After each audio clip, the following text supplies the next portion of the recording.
In the sun-baked lands of ancient Persia, where vast plains stretched to meet rugged mountains, lived a pride of lions. Among them was Zara, a lion of formidable size with a mane like a sun-kissed halo and eyes that held the ancient wisdom of his lineage. His roar could shake the very earth, and its presence commanded respect from all creatures of the wild. Across the sprawling plains, a nomadic tribe of shepherds tended their flocks. Their lives were dictated by the seasons, by the health of their sheep, and by the constant vigilance required to protect their livelihood. The chief shepherd was Kael, a man whose face was weathered by sun and wind, and whose gaze was as sharp and steady as the shepherd's crook he always carried.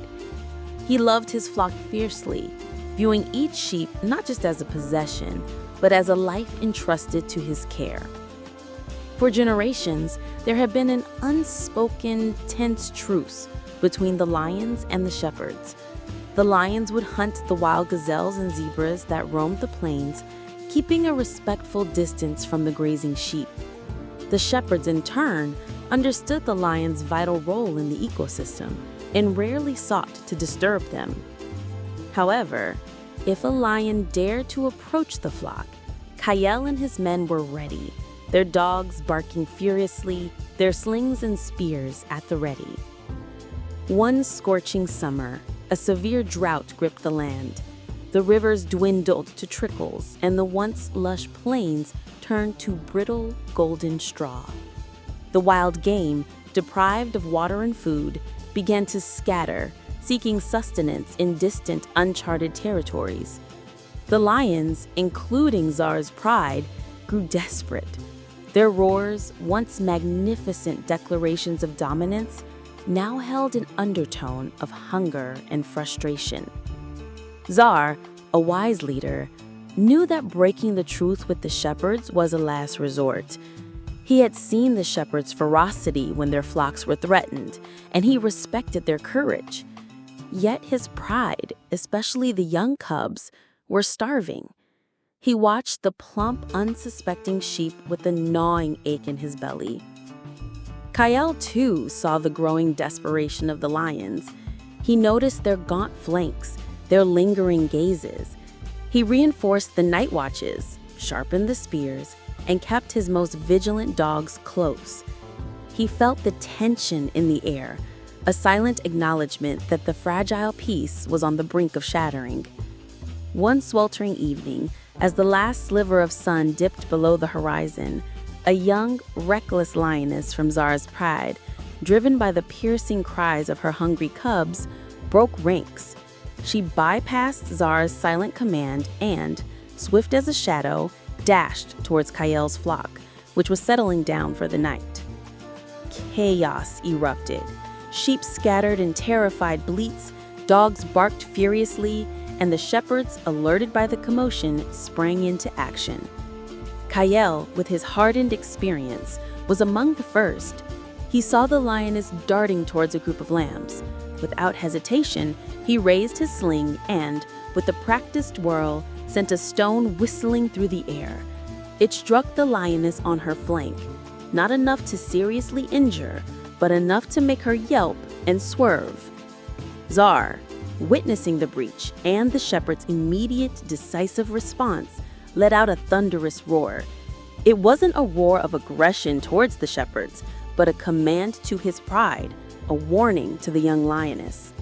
Then he did something extraordinary. He bounded forward, not towards the flock, but to intercept the renegade lioness, cutting off her path to the lambs. With a growl, he forced her back towards the edge of the plain, away from the flock. Kael, his sling still poised, watched in disbelief. The mighty lion, the very embodiment of danger, had intervened to protect his sheep, not for his own gain, but to uphold an unspoken agreement. The other shepherds, spears lowered, exchanged bewildered glances.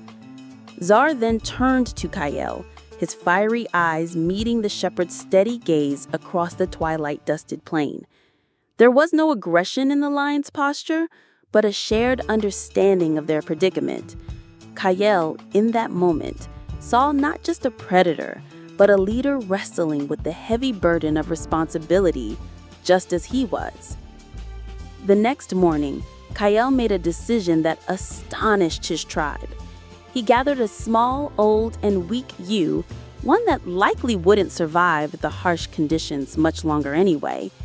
He led her to the very edge of the plain, where the lions often rested, and left her there.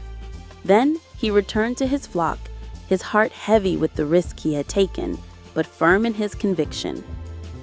Zara, observing from a distance, saw the offering. He approached the ewe cautiously, sniffing it.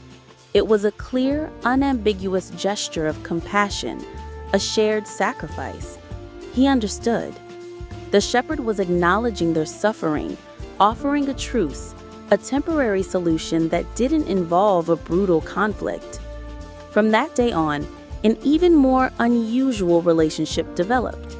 The shepherds, recognizing Zara's leadership and his unspoken agreement, would occasionally leave a sick or old sheep at the designated spot, never a young, healthy one, but enough to alleviate the worst of the lion's hunger.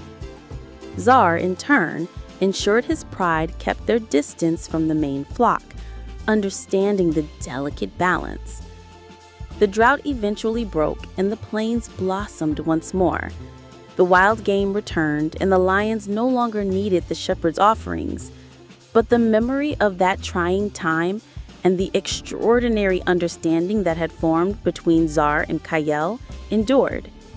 It was a testament to the fact that even between traditional adversaries, a bridge of mutual respect and understanding could be built, especially when faced with shared adversity. The roar of the lion and the cry of the shepherd's dog still echoed across the plains, but now, often, there was a subtle note of acknowledgement in their calls, a quiet echo of the unique truce forged in the crucible of a desperate summer.